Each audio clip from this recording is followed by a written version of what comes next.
அன்பான குழந்தைகளே வணக்கம்.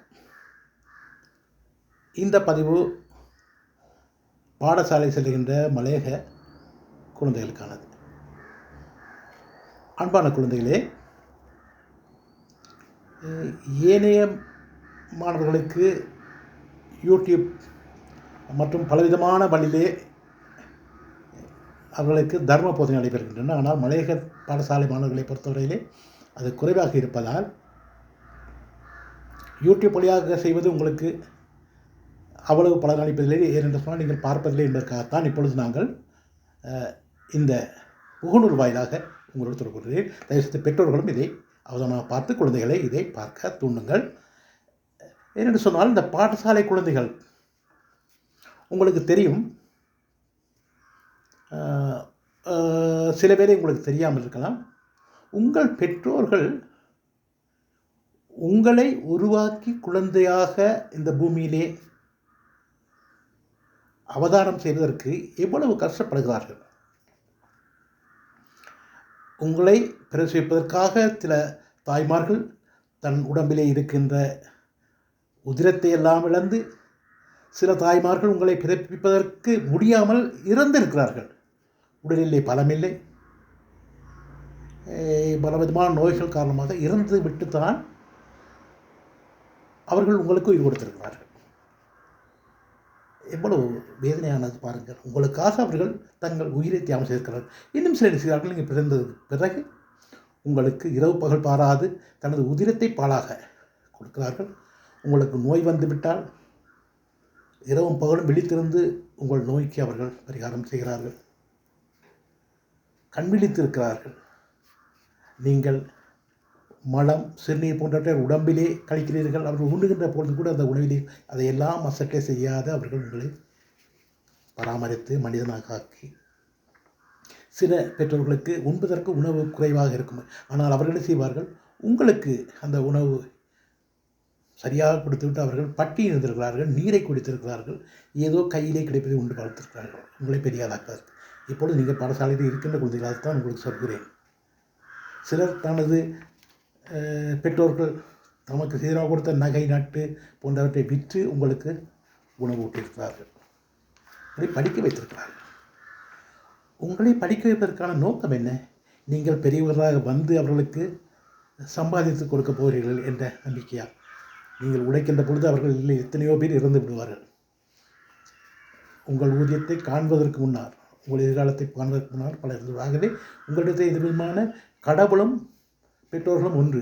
கடவுள் பலன் எதிர்பார்க்காது அருள் புரிவார். அதுபோல தான் பெற்றோர்களும் தனக்கு எதுவும் தேவையில்லை என்று தமது சொத்துக்களை அழகாக உங்களுக்கு உடை கொடுக்கிறார்கள்,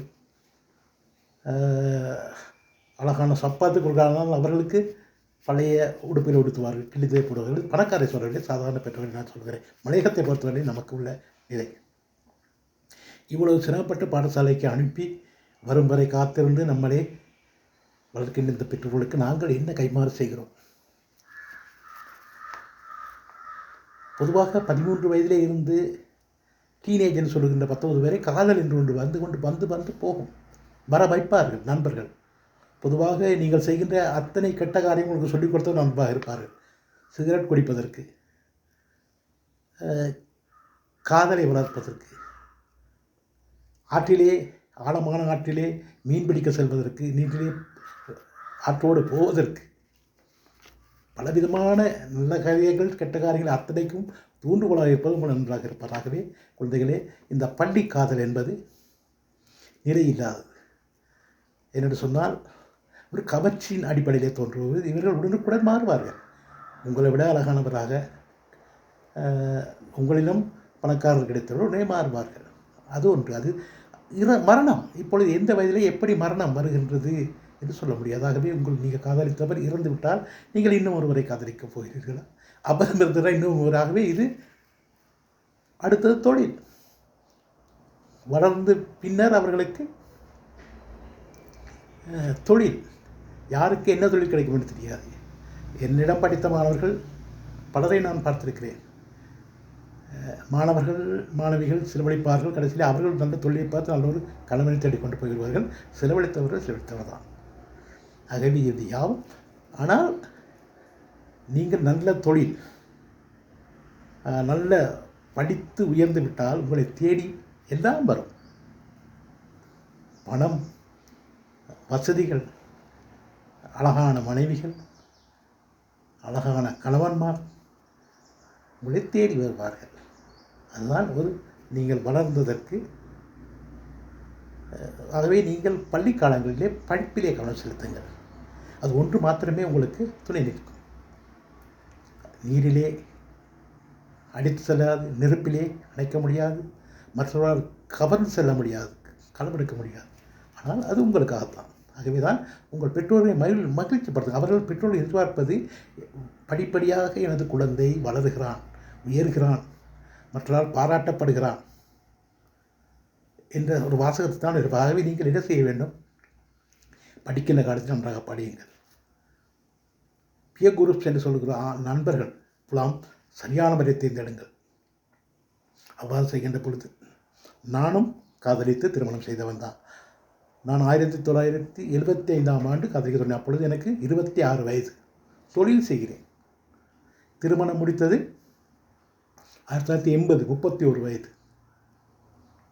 இப்பொழுது இன்னும் நான் நன்றாக இருக்கேன். குழந்தைகளை படிக்க வைத்து எனக்கு என்று சொந்த வீடு இருக்கிறது, எங்களுக்கு என்று வாகனம் இருக்கிறது, எல்லோரும் படித்திருக்கிறார்கள்.